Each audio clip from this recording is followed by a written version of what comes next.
A very good morning. Today, I, Dr. Krishna Popit, will be talking on the topic endodontic mishaps. Under the contents Introduction, Definition, Classification, mishaps related to access opening, instrumentation related, obturation related, and miscellaneous, including post space perforation, irrigant related, tissue emphysema, instrument aspiration and ingestion, conclusion, and references. Introducing the term endodontic mishaps or the procedural accidents are those unfortunate occurrences that happen during treatment, some owing to inattention to detail, whereas others totally unpredictable. Like any other field of dentistry, a clinician may face unwanted situations during the root canal treatment which can affect the prognosis of endodontic therapy. The procedural accidents which arise are collectively called as endodontic mishaps. Whenever it occurs, as a clinician, we must inform the patient about the incident and nature of the mishap, procedures to correct it, alternative treatment options, prognosis of the affected tooth because they may have dental legal consequences. So we must make the patient aware about the procedural accident that has occurred and the ways to prevent or correct it. Engel has classified the endodontic mishaps into four broad categories. The first is excess opening related. It includes treating the wrong tooth, missed canals, damage to existing restoration, excess cavity perforations, and crown fractures. The second category involves instrumentation related mishaps, including ledge formation, canal perforations. This can be again subcategorized into cervical canal perforations, midroot perforations, and apical perforations. Then comes separated instruments and foreign objects into the canals and canal blockages. The third category involves the obturation related mishap. It includes over or underextended root canal fillings, nerve paresthesia, and vertical root fractures, and miscellaneous post space perforation, irrigant related, tissue emphysema, and instrument aspiration and ingestion. The basic aspects to remember when any mishap occur are first recognition of a mishap. We must correctly diagnose what something wrong has occurred. Second is the correction of a mishap. If an accident has occurred, then we as a clinician must be aware of the ways to correct it. Third is the re-evaluation of the prognosis of the tooth involved. Because the mishap has occurred, the tooth prognosis also varies. So we must re-evaluate the prognosis of the tooth and then plan the treatment accordingly. And fourth is how to prevent a mishap. As prevention is always better than cure, we must first know about preventing any such accident to occur. Radiographs, they are the key essential part of an endodontic treatment. What our eyes cannot see can be seen through radiographs.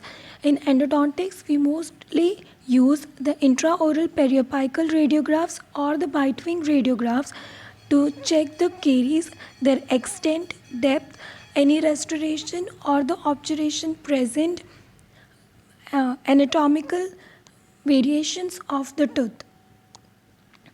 Now, talking about various procedural accidents, the first is loss of working length.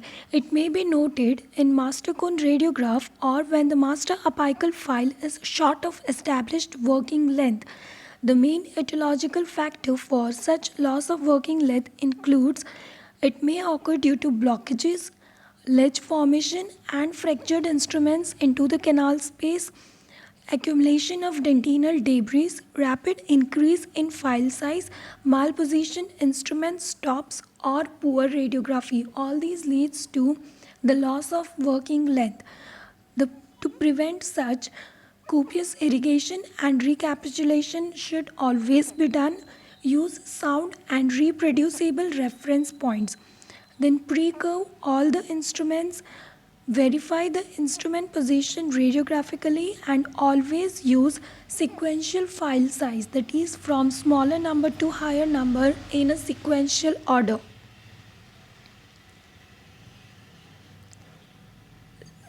Next important mishap that commonly occurs include canal blockage. Blockage is the obstruction in previously patent canal system that prevents access to the apical constriction or the apical stop. The etiological factors for canal blockage includes pegged dentinal chips, tissue debris, cotton pellets, restorative materials, presence of fractured instruments in the root canal. And the treatment options for canal blockage is placing a small amount of EDTA lubricant on a fine instrument and introducing it into the canal along with copious irrigation to remove the dentinal chips. And endosonics can also be used to dislodge the dentinal chips. Next is ledging. It is the most commonly occurring procedural accidents during endodontic therapy. Ledging is an internal transportation of the canal which prevents positioning of the instrument to the apex. In the diagram, we can clearly see that the instrument has been internally transported to somewhere else in the canal and thus preventing it to reach the apex. The etiology for ledging, it is caused by forcing uncurved instruments apically short of working length in a curved canal. If we use uncurved instruments into the curved canal, then it can cause ledging. And also rapid advancement of file in sizes or skipping the file sizes. That is, if we do not perform sequential filing, then ledging can occur. Identifying ledge formation. How can we identify that a ledge has been formed? It is by the loss of tactile sensation at the tip of the instrument, then loose feeling instead of binding at the apex, and instrument can no longer reach its estimated working length, and most evidently it can be seen by radiographs. Treatment, it can be done using smaller number file, then give a small bend at the tip of around 45 degree and penetrate it carefully into the canal. Once the tip of the file is apical to the ledge, it is moved in and out of the canal in small push-pull movements with emphasis on staying apical to the defect. We have to stay apical to the defect and give small push-pull movements to clear the ledge. Next is the missed canal. Sometimes endodontic mishaps may occur because of untreated missed canals, which are a storehouse of tissues and bacteria and can lead to root canal failure. Etiology, lack of knowledge of root canal anatomy and inadequate access cavity preparation. This can be located by taking radiographs, use of magnifying glasses, loupes or endomicroscopes, accurate access cavity preparation, use of ultrasonics, and there is a Champagne effect or the Champagne bubble test. It can be done by using sodium hypochlorite after cleaning and shaping in pulp chamber. If the bubbles appear, it indicates there is some residual tissue present in the missed canal, and this effect is called as Champagne effect. Next is the instrument separation. It occurs while improper or overuse of instruments, especially while working in curved, narrow or tortuous canals. Etiology, variation from normal root canal anatomy, overuse of damaged instruments or overuse of dull instruments can also lead to instrument separation. Inadequate irrigation, working in the dry canals can lead to instrument separation. Use of excessive pressure while inserting into a canal and improper access cavity leading to not a straight line access can also lead to instrument separation. Now, whenever any instrument gets separated into the canal, we have got two options: either to bypass it or to retrieve it, that is, removal of the instrument from the canal. Talking about file bypass technique, for that we need to establish a straight line access to the canal. In order to get past the instrument, a small bend should be given at the end of the instrument. Once catch is found, use in and out movements with copious irrigation, as in the case of ledge breaking. In these cases, we can also use K-reamers with place, pull, rotate, withdrawal movements. That is, we need to place the instrument, pull it, rotate, and withdraw it. Instrument retrieval can also be done. For that, use of Gates Glidden to create a platform which enables visualization of the broken fragment. It creates a flat area of dentine surrounding the fragment. Later, small tipped ultrasonics can be used, which eventually vibrate the file out of the canal. The tip is used in counterclockwise, that is anti-clockwise direction, to loosen the file engaged in the canal. And copious irrigation is a must, combined with ultrasonics to flush out. There are also various special instruments used for retrieval. It includes measuring kit. This kit involves an extractor which is used to remove the fractured fragment of the file from the canal. Then there is endo extractor, which uses cyanoacrylate adhesive so as to lock the object into the extractor. Then there are various instrument removal system, IRS, commonly known as IRS. In this, there are microtubes used. We can clearly see in the diagram that there is a microtube with overhead wedge. So in this cases, what we have to do is first insert the microtube into the canal which has got a separated instrument. Then the head of the broken instruments should be guided into the lumen of the microtube. Then place the wedge through the open end of the microtube and turn the insert wedge clockwise to engage the instrument, so that the separated instrument head can be engaged into the microtube or the hollow structure of the tube, and finally move the microtube out of the canal. This will bring the instrument along with it out of the canal. Then there are various non-surgical mechanical removal system. It consists of burrs, ultrasonic tips, and loop device.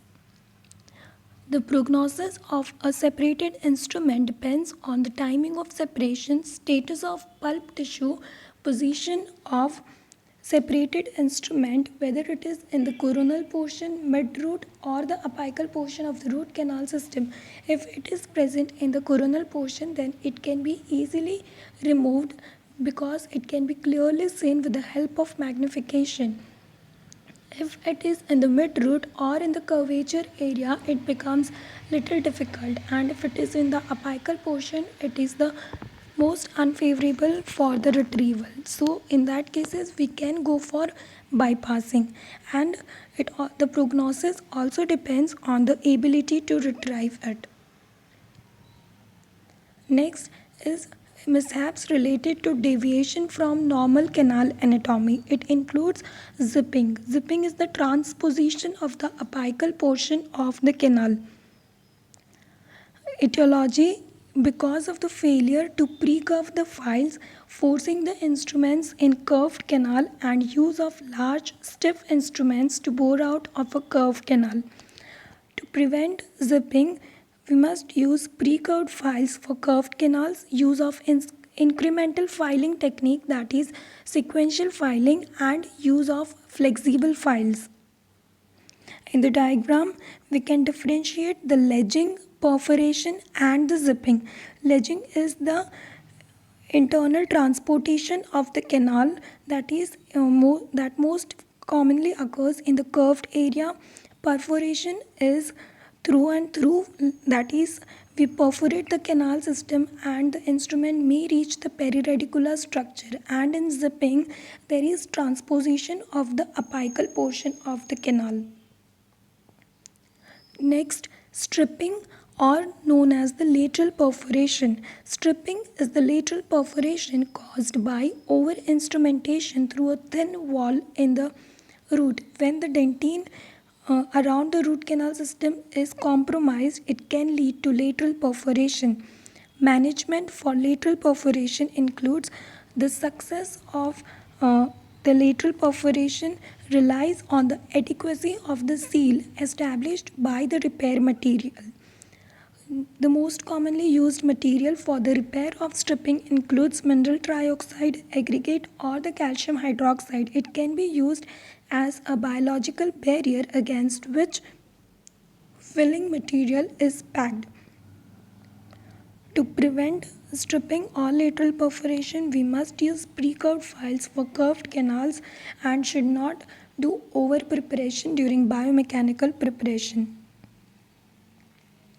Talking about canal transportation, it is moving the position of the canal's normal anatomic foramen to a new location on external root surface. It can be classified as class 1 with minor movement of physiologic apical foramen. This kind of canal transportation has got good prognosis because it has sufficient residual dentine around it. The second is the moderate movement of physiologic foramen, and such cases compromise the prognosis and are difficult to treat. Type 3 or the class 3 includes severe movement of physiologic foramen. In type 3, prognosis is poorest when compared to the class 1 and class 2. In such cases, a three-dimensional obturation is difficult and this requires a surgical intervention for correction, or otherwise the tooth is indicated for extraction. So we must be careful while doing biomechanical preparation. Talking about inadequate canal preparation, it includes over instrumentation. When excessive instrumentation beyond the apical constriction is done, it violates the periodontal ligament and the alveolar bone, leading to overfilling, which causes pain and discomfort to the patient. It is recognized when hemorrhage is evident in the apical portion of the canal. The treatment for over-instrumentation includes re-establish the working length, filling an apical barrier, which includes materials like dentinal chips, calcium hydroxide powder, hydroxyapatite, and MTA. And prevention, use a good radiograph, use sound reference points, and using stable instrument stops. Next is over preparation. Over preparation is the excessive removal of tooth structure in either mesiodistal or buccolingual direction or both. It increases the chances of stripping or the lateral perforation. Under preparation, it is the failure to remove pulp tissue, dentinal debris, and microorganisms from the root canal system. The etiology for this includes insufficient preparation, insufficient use of irrigants, and inadequate canal shaping. Perforation, it is defined as the mechanical or pathological communication between the root canal system and the external tooth surface.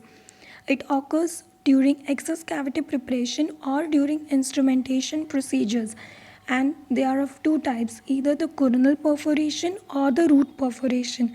Root perforation can again be categorized into three depending on the site, that is whether it is cervical, midroot, or apical perforation. We can clearly see in the diagram how the perforation has occurred, leading to the destruction of the dentine and cementum and reaching, that is directly there is a communication between the root canal system and the periodontal structures.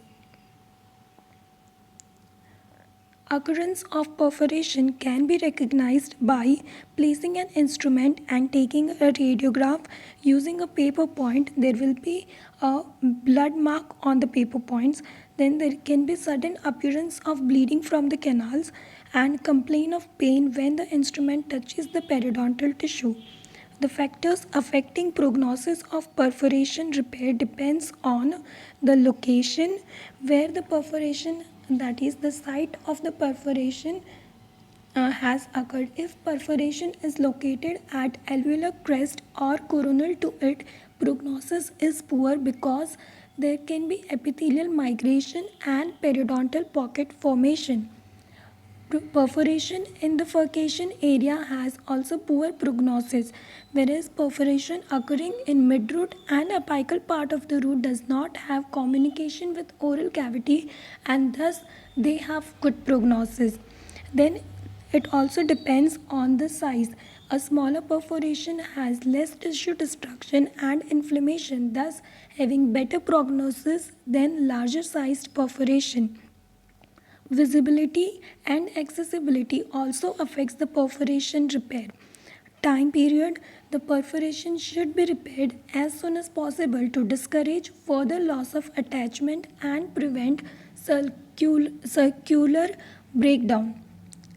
And associated periodontal condition and strategic importance of tooth also influence the treatment plan of the perforation. And aesthetics, it influences the perforation repair and material to be used for repair of the perforation. The most common materials used for perforation repair include amalgam, calcium hydroxide, IRM, super EBA, gutta percha, MTA, dentine chips, hydroxyapatite, glass ionomoscements, and plaster of Paris. For perforation, hemostatics is necessary to control the hemorrhage and make the area dry so that optimal placement of restorative material is accomplished. And the materials used for hemostasis, that is to control the hemorrhage, include calcium hydroxide, calcium sulfate, freezed dry bone, and MTA. The technique of placement of matrix for perforation repair include: first is attaining of hemostasis, then the hydroxyapatite particles are wetted with saline and deposited into the perforation and condensed with pluggers. Then excess material is removed with excavator. After that, burr is used to prepare the perforation site to receive the material. We must use a flat end instrument and apply restorative material like amalgam or GIC. So first at the perforation site we have to place a matrix and then we can go for the restoration of that perforation site. The precautions to be taken to prevent perforations include evaluation of the anatomy of the tooth before starting the procedure, using smaller flexible files for curved canals, doing sequential filing, that is do not skip file size, recapitulation with smaller files in between, confirming the working length, and minimizing overuse of Gates Glidden in post preparation. The mishaps related to obturation, it includes underfilling. Underfilling is more than 2 mm short of the apex, which may arise due to ledge formation, blockage, or incomplete instrumentation of the root canal. As we know that obturation is the reflection of the biomechanical preparation, so we must always do the BMP accurately to obtain the good obturation. The etiology: inaccurate working length determination, inadequate irrigation and recapitulation, skipping files, and inadequate straight line access. Inadequate removal of infected necrotic tissue leads to persistent bacterial infection causing periapical pathosis leading to poorer prognosis. The next is overfilling of root canals. Overfilling of the root canals is filling more than 2 mm beyond the apex of the root. Etiology includes over-instrumentation of the root canal, inadequate determination of working length, incompletely formed root apex, inflammatory apical root resorption, and improper use of reference points. All these can lead to over-instrumentation and ultimately overfilling of the root canal. The significance of overfilling: if overfilling has been done, it may cause foreign giant cell reaction and may act as foreign body which may support the formation of biofilms. Overinstrumentation often precedes overfilling, which poses risk of forcing infected root canal contents into the periradicular tissues, thereby impairing the healing process. Then the vertical root fracture. It may occur during biomechanical preparation, obturation, or during post preparation. It results from wedging forces within the canal. It leads to fatigue and fracture. The clinical features commonly occurs in facial-lingual plane. Sudden crunching sound accompanied by pain can occur.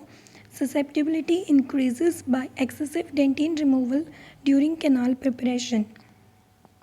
To prevent, we must avoid wedging forces and weakening the canal wall. And the treatment for vertical root fracture includes mostly extraction, but in cases of multi-rooted tooth, root resection or hemisection can be tried. Then the instrument aspiration. It occurs during endodontic therapy in the absence of rubber dam. High volume suction tips and cotton pliers are useful when the object is readily accessible in the throat. Endodontic instruments can be tied up by floss to prevent such aspiration, and in case of aspiration, radiographs provide valuable information. We cannot if we cannot remove it, then emergency hospitalization of the patient should be done along with chest and abdomen x-rays. Concluding, a good practitioner should use his or her knowledge, dexterity, intuition, patience, and awareness of his or her own limitations to minimize this procedural accidents. A successful operator learns from the past experiences and applies them to future challenges. Ultimately, the beneficiary will be the patient who will receive the best care. These are the references. Finally, I would like to conclude with a famous quote of Dale Carnegie that the successful man will profit from his mistakes and try again in a different way. Thank you.